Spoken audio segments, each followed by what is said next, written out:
Hello everyone! Ito ang unang beses na makakarating kami ni Adol sa ibang isla ng Romblon. Ang lalawigan ng Romblon ay binubuo ng 20 isla at 17 municipalities. Ang isla ng Sibale kung saan kami galing ang isa sa pinakamalayo sa provincial capital ng Romblon, ang Romblon.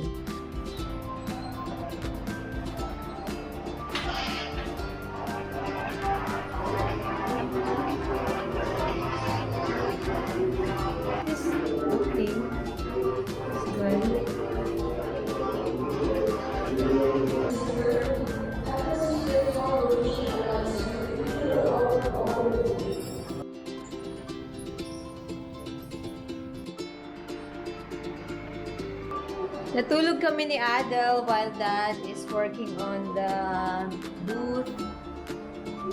It's about 3 p.m. Sabi ko labas naman kami para mamasyal at bumili ng food. We're waiting for that. San, let's go! Itong room namin malapit siya sa plaza. Kaya maingay kasi parang may seminar. Parang meron silang event or something.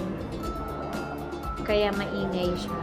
Ang maganda dito is malapit siya sa port. Kaya paglabas mo, maraming pwedeng bilihan ng pagkain. We're here at the shop ng mga marble.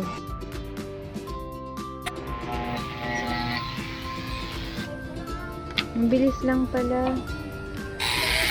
Ayan, pwedeng magpa-customize ng name. 5 pesos lang. Thank you. Dito kami bumila sa Millet Marble Store. Mas mura dito compare sa iba.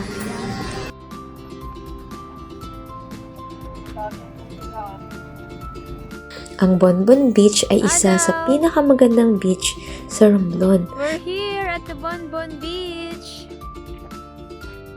Hindi na namin naabutan yung araw. Kanina nung nasa tricycle pa kami. Ang ganda sana ng sunset. Kaya lang, late na kami.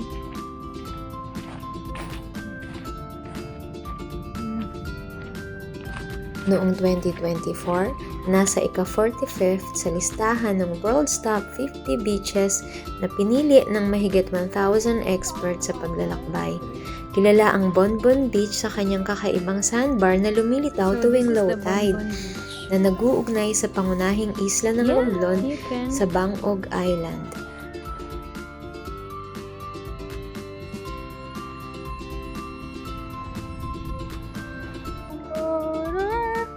Cover the sea to your love covers me, guiding me.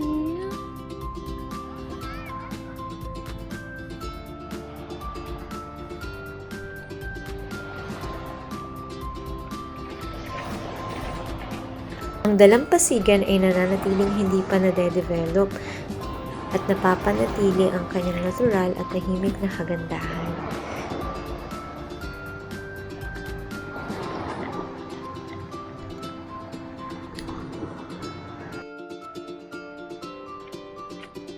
We're going back na. Pauwi na kami. Hopefully next time maabangan namin ang beautiful sunset.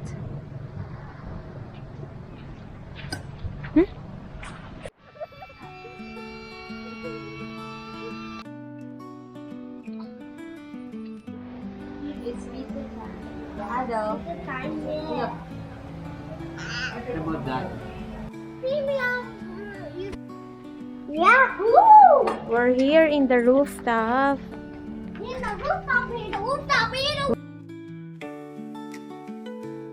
Dito sa aming hotel, the other side, to observe the sunset. You can observe the sunset and the sunrise here. Let's go! Wait for me. There, the sunrise is there. Nakita ang buong view ng Hey! Romblon dito. Beautiful.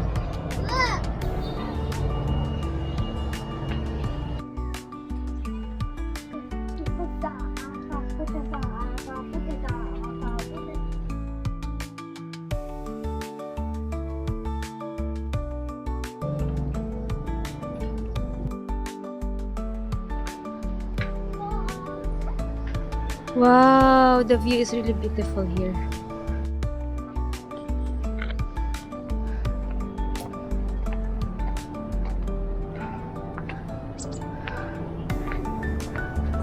Wow, ganda.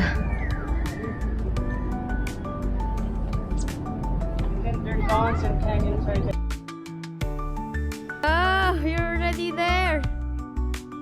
Ang Faro de San Andres ay itinayo ito ng mga Espanyol noong ika-17th century This is what bilang bahagi inside. ng kanilang defense laban sa mga pirata at iba pang mananakop. Po, we should bring your telescope, the one that Kuya Yancy.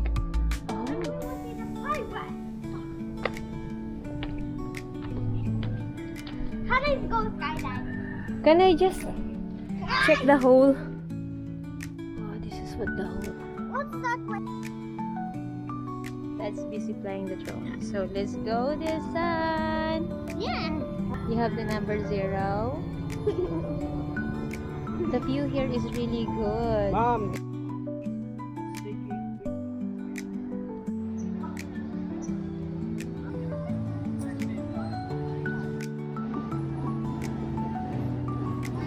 Balik ka na po. May event pa talaga. Ay, wala po.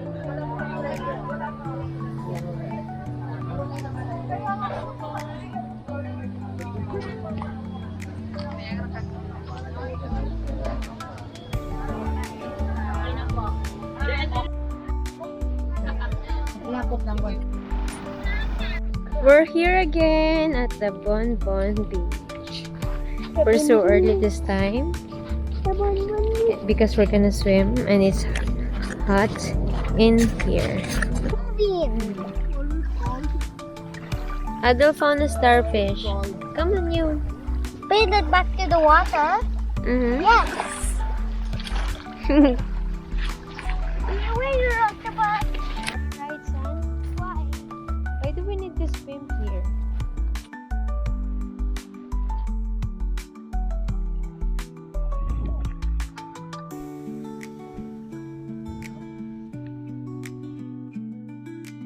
Isang magandang pagkakataon ito na makapunta sa ibang part ng Romblon.